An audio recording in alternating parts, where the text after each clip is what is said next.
Chapter 113 gold coin या dogs food. Shirisha Mehta जो track suit और रनिंग शूज पहने हुए थी और उसने अपने बालों को पोनीटेल के रूप में बांधा हुआ था। यश की तरफ वो दौड़ते हुए आ रही थी। उसकी नजर जब यश पर पड़ी तो उसने हल्का सा मुस्कुराते हुए सिर हिलाया। यश ने जब उसे देखा तो हाथ हिलाकर उससे कहा, अरे सिस्टर शिरीषा, आप यहां क्या कर रही हैं? शिरीषा भले स्ट्रिक्ट दिखती हो लेकिन वो काफी फ्रेंडली थी। उसने मुस्कुराते हुए यश से कहा, मैं काम पर जाते और लौटते समय दौड़ती हूँ ताकि एक्सरसाइज हो जाए मेरी। क्या ऑफिस दूर नहीं पड़ जाता ये करने से? यश ने कैजुअली उससे पूछा। शिरीषा ने हल्के से सिर ऊपर नीचे करके जवाब दिया, नहीं, मैं लीला गार्डन रहती हूँ जो यहाँ से ज्यादा दूर नहीं है। जब मेरे पास टाइम होता है तो मैं 2 और राउंड मारती हूँ। यह सुनकर यश ने चौंकने की एक्टिंग करते हुए कहा, सच में? मैं भी लीला गार्डन ही रहता हूं। शिरीषा धीमे दौड़ने लगी और वो आईब्राउज उठाते हुए बोली, तुम भी लीला गार्डन में रहते हो? तुम्हें पहले कभी देखा नहीं। यश ने जवाब दिया, हो सकता है क्योंकि आप हमेशा काम करती रहती हैं और मैं पढ़ाई करता रहता हूं, इसलिए हो सकता है कि हम कभी मिले ही नहीं। शिरीषा ने फिर पूछा, तुम अभी भी पढ़ाई करते हो? हाँ, मैं फर्स्ट ईयर स्टूडेंट हूं बेंगलोर यूनिवर्सिटी में। वाह, क्या बात है, अपनी उम्र के हिसाब से काफी एम्बिशियस हो तुम। शिरीषा ने उसकी तारीफ की। उन दोनों की थोड़ी और बातचीत हुई क्योंकि दोनों सेम जगह रहते थे और इसलिए वो काफी करीब आ गए। शिरीषा काफी फ्रेंडली भी थी तो उसने यश को अपने साथ जॉग करते हुए वापस आने को इनवाइट किया।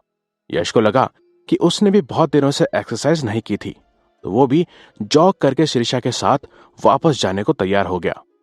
दोनों साथ में जॉगिंग करते हुए अपने घर की ओर बढ़ गए। आधे रास्ते में यश की सांसें फूलने लगी और वो थक गया क्योंकि शिरीषा का जॉगिंग एक्चुअली जॉगिंग नहीं बल्कि रनिंग था और इसलिए यश उसके स्टेमिना के साथ कीप अप नहीं कर पाया। शिरीषा फिर धीमी हुई और यश से पूछा, मुझे तुम्हें दौड़ता हुआ देखकर ऐसा लगता है कि तुमने भी किसी तरह की ट्रेनिंग की है। क्या तुमने पहले कभी मार्शल आर्ट सीखा है क्या? हाफते हुए पहले उसने अपनी सांसें कंट्रोल की और फिर जवाब दिया, मैंने बॉक्सिंग सीखी थी पर बहुत साल हो गए हैं, मैं अब सब भूल चुका हूं। शिरीषा ने फिर कहा, तुम्हारी फाउंडेशन बहुत अच्छी रही होगी, तुम्हारे चलने और सीधे खड़े रहने के पोस्चर बिल्कुल सटीक है। क्या तुमने कभी सोचा है फिर से वापसी करने का? यश दोनों हाथ अपनी कमर पर रखकर खड़ा हो गया और बोला, फिलहाल तो मैं बहुत बिजी रहता हूं तो मेरे पास टाइम ही नहीं बचता प्रैक्टिस करने का, और वैसे भी मुझे मेरी टेक्निक्स ठीक ठाक ही लगती हैं तो मुझे नहीं लगता कि मैं फिर से इसे जल्दी शुरू करूंगा। फिजिकल एक्टिविटी के इस टॉपिक पर शिरीषा काफी उत्साहित हो गई थी। उसने कहा, तुम्हारा शरीर ही तुम्हारा धन होता है। जब शरीर को धन के लिए ट्रेड करोगे तो आगे चलकर बुढ़ापे में शान से शरीर के लिए ट्रेड करना ना पड़ जाए। क्या तुम्हें वो सही लगेगा? तो क्यों ना अभी से ही ट्रेनिंग शुरू कर दो और अपने आप को शक्तिशाली बनाओ। थोड़ा रुकने के बाद शिरीषा ने कहा, मैंने तुम्हारे पोस्चर्स और टेक्निक्स देखी, दोनों बहुत ही सही हैं, लेकिन बिना हेल्दी शरीर के सारी मार्शल आर्ट्स और सारी बॉक्सिंग रखी की रखी रह जाएगी। तुम कितने भी अच्छे हो जाओ इन सब चीजों में, लेकिन बिना हेल्दी शरीर के सब बेकार है। मार्शल आर्ट्स के टॉपिक पर शिरीषा बिल्कुल चैटर बॉक्स बन गई थी, लेकिन उसका यश पर कोई फायदा नहीं हुआ क्योंकि यश को पता है कि वो एक्सरसाइज नहीं शुरू करेगा। और तो और अब उसे समझ आने लगा था कि जॉन क्यों रोज शिरीषा से पिटता था और कभी भी वापस लड़ नहीं पाता था। उसने सोचा, ऐसी महिला जिसने सच्चाई की राह चुनी हो, मार्शल आर्ट्स के तरीके से उसे कोई आम पुरुष कभी नहीं रोक सकता।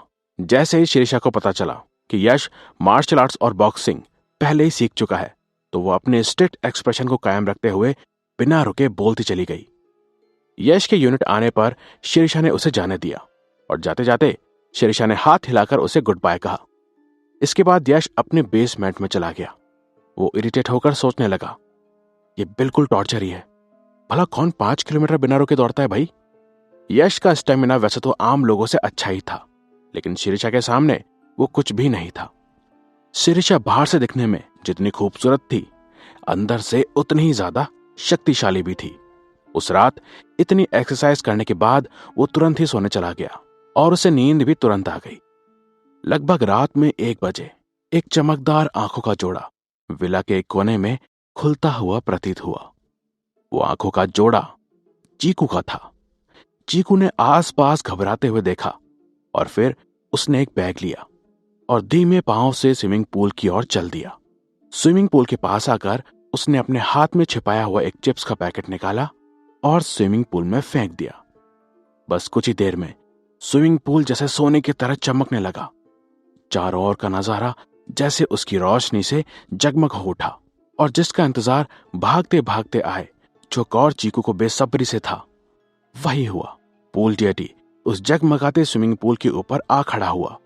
आंखें अब वैसी ही छोटी छोटी बटन जैसी जैसे नींद के बिना सूजी हुई हो।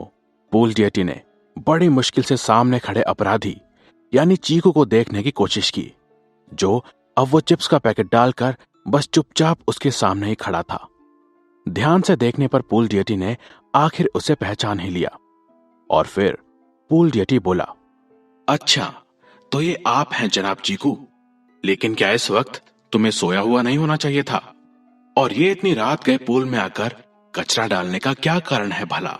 चीकू ने अपने तकिया रूपी शरीर के कोने से पूल जेटी का मानो मुंह बंद करते हुए कहा, अरे धीरे बोलो भाई, बाकियों को उठा दोगे क्या? ये बात बस मेरे और तुम्हारे बीच ही रहनी चाहिए। चीकू ने चारों ओर देखा जैसे कोई चोर देखता है। उसने घूमकर मुआयना किया और जब उसे विश्वास हो गया कि उसके आसपास कोई नहीं है, तब उसने राहत की सांस ली। दरअसल उसे डर बाकियों के उठ जाने का था। चीकू आखिरकार पूरे सेटिस्फाई होने के बाद ही आगे बोला, पूल, ये कोई कचरा नहीं है, ये चिप्स है। एक पूरा पैकेट सील पैक चिप्स का, मेरे चिप्स का। और मैं यहाँ तुमसे व्यापार करने आया हूँ। चीकू अपने उसी घमंड और बदतमीजी वाली आवाज में बोला, लेकिन पूल जेटी ने जैसे चीकू की बात सुन के अनसुना कर दिया हो और जम्हाई मारते हुए वो चीकू से बोला, चीकू मेरे भाई, मैं दिन में बस एक बार ही ट्रेड करता हूँ और अभी अगर मैंने तुमसे ट्रेड किया तो इसका सीधा असर सुबह मास्टर यश पर पड़ेगा, क्योंकि अगर मैंने तुमसे अभी ट्रेड किया तो मेरे आज का कोटा खत्म हो जाएगा। चीकू ने अपनी वही मक्कारी वाली मुस्कान दिखाते हुए, जो कि शायद उस तकिए पर बने कुत्ते की वजह से थी, वो बोला, पहले आओ पहले पाओ। और अब मैं चूंकि यहाँ मास्टर यश से पहले आया हूँ, तो व्यापार का मौका भी मेरा ही होना चाहिए। पूल जेटी अब चौंक सा गया। फिर भी जो उसकी फितरत थी शांत रहने की, उसको बरकरार रखते हुए धीमी आवाज में जैसे चीकू से आर्ग्यू करते हुए बोला, मेरा मानना है कि ये गलत है। मास्टर यश तुमसे खुश नहीं होंगे, तुम्हें उनके गुस्से का सामना करना पड़ सकता है। चीकू अब जैसे पूल जेटी के ऊपर दबाव बनाने वाली आवाज में बोला, अरे पूल जेटी, थोड़ा तो अपनी रीढ़ की हड्डी का दम दिखाओ। हमें कभी खुद के लिए भी तो स्टैंड लेना ही होगा ना। हमें हमेशा क्या मास्टर की बात सुनना ही जरूरी है? नहीं, मुझे नहीं लगता, मैं नहीं मानता। और तुम्हें भी हमेशा मास्टर की बात सुनने की कोई जरूरत नहीं है। पूल जेटी ने फिर चीकू की ओर देखते हुए उसी धीमी और मधुर आवाज में बोला, देखो चीकू, मैं तो अभी अभी सबसे कम वक्त पहले ही आया हूँ, लेकिन जितना मैंने देखा है, मास्टर की हम सब पांचों में से सबसे ज्यादा अगर किसी ने मदद की है तो वो तुम ही हो। मैं? मेरा? चीकू जैसे कुछ सोच में पड़ गया और उसकी आवाज लड़खड़ा गई। लेकिन खैर चीकू, वो तो चीकू ही था। उसने उस खुराफाते दिमाग में ये सोच ज्यादा वक्त तक नहीं टिकी रहने दी। मन ही मन उसने ये भी सोचा कि सभी राक्षसों में से एक चीकू ही तो था जिसने यश की बात सबसे ज्यादा सुनी और मानी थी। और चीकू के हिसाब से वही तो था जिसने यश को बहुत काम करवाया था। और यश ने अपने फायदे के लिए आई अपॉर्चुनिटीज और ना जाने कितने ही मौके जो आए दिन उसे मिला करते थे, उन्हें सूंघ कर पता करवाया था। वो भी इतना ज्यादा कि उसकी नाक सुन पड़ जाती थी। आखिरकार इतना कुछ सोचने के बाद चीकू ने पूल जेटी से कहा, लेकिन मास्टर यश ने मुझसे ये सब करवाया अपने हिसाब से। मैं कोई मन से तो मदद करने नहीं आया था ना। अब शायद चीकू जैसे गुस्सा होने लगा था। उसने अब गुर्राते हुए और दांत मसलते हुए पूल जेटी से कहा, अब तुम अपनी बकवास बंद करो और सीधा सीधा बोलो कि तुम्हें मुझसे ट्रेड करना है या नहीं। अगर तुम यूं ही मुझसे बात करने में वक्त बर्बाद करते रहे तो मैं तुम्हारी वो सेंट जिसे सूंघकर मैं यहाँ आया था, वो चली जाएगी। चीकू अब पूल जेटी के ऊपर दबाव बनाने में कामयाब हो गया था और आखिरकार पूल जेटी ने चीकू से कहा, ठीक है, मैं तुम्हारे साथ ट्रेड करने को तैयार हूं, लेकिन अगर मास्टर ने कल सुबह मुझसे पूछा तो मैं सीधा सीधा तुम्हारा ही नाम लूंगा। चीकू को जैसे इन सब बातों से अब कोई फर्क नहीं पड़ता था। उसने सीधा बोल दिया, हाँ हाँ ठीक है, पता चल भी गया तो क्या होगा, 1 घंटे वॉशिंग मशीन में एक्स्ट्रा धुलना होगा, और क्या नया होगा। अब तुम अपनी बकवास बंद करो, तुम्हारी सैंड अब धीरे धीरे जा रही है, उसे संभालो। पूल डेटी ने एक बार फिर जमाहाई ली और बोला, हाँ हाँ ठीक है, मैं समझ गया। इतना कहकर वो पानी के अंदर गया और चीकू ने जो पैकेट फेंका था उसे ऊपर लेकर आया, और एक बार फिर पूल डेटी का शरीर जैसे सोने की तरह चमकने लगा। कुछ ही देर में पूल डेटी अपने उसी रूप में सामने आ गया जिसमें वो हमेशा इनइक्विवेलेंट एक्सचेंज के वक्त में रहता था। उसने पानी के ऊपर आकर चीकू से पूछा, मास्टर चीकू, तुमने मेरे अंदर क्या खोया है? क्या ये सोने का सिक्का? इतना कहते ही सोने का एक सिक्का पूल डेटी के बाएं हाथ के ऊपर आया। सोना देखते ही चीकू की आंखें भी जैसे सोने की तरह चमकने लगी और उसके मुंह से बस एक ही चीज निकली, अबे यार, ओ माय गॉड, यस। मैं जानता ही था कि यश का तो लकी बेकार है। पूल डेटी ने इसी बीच अपना दूसरा हाथ निकाला और खुशी से पागल हुए चीकू को बीच में ही रोकते हुए अपने दाहिने हाथ की ओर इशारा करते हुए बोला, या फिर ये कुत्तों का स्पेशल खाना? जैसे ही चीकू ने दूसरा ऑप्शन देखा, उसकी आंखें मानो उस पर जमी की जमी रह गई हो। ऐसा लगने लगा कि उसकी आंखें जैसे सोने से भी ज्यादा चमक रही हो। चीकू के ऊपर बने हस्की की जीभ भी बाहर आकर जैसे लपलपा गई थी और आंखें दिल की शेप में बाहर आ गई थी, और एक ही बात उसके मुंह से निकली, कुत्तों का खाना। इधर सुबह यश हर दिन के मुकाबले आज कुछ देर से उठा। कल रात शिरीषा के साथ जॉगिंग करने के बाद आकर सोने से आज सुबह उसे थकान नहीं बल्कि एक अलग ही रिफ्रेश्ड फीलिंग आ रही थी। वो जल्दी से नहाया धोया, नाश्ता किया और पूल डेटी से ट्रेड करने के लिए निकल पड़ा। यश पूल के पास पहुंच तो गया, पर जैसे ही पूल में वो कुछ फेंकता उससे पहले ही उससे राहुल का एक मैसेज आया। मैसेज था, यश, मैंने ऑफिस का काम तो देख लिया है, मगर इसी बिल्डिंग में अभी कई और ऑफिसेस के मालिक भी विजिटिंग के लिए आ रहे हैं। मुझे तुम्हारी हेल्प की जरूरत पड़ सकती है।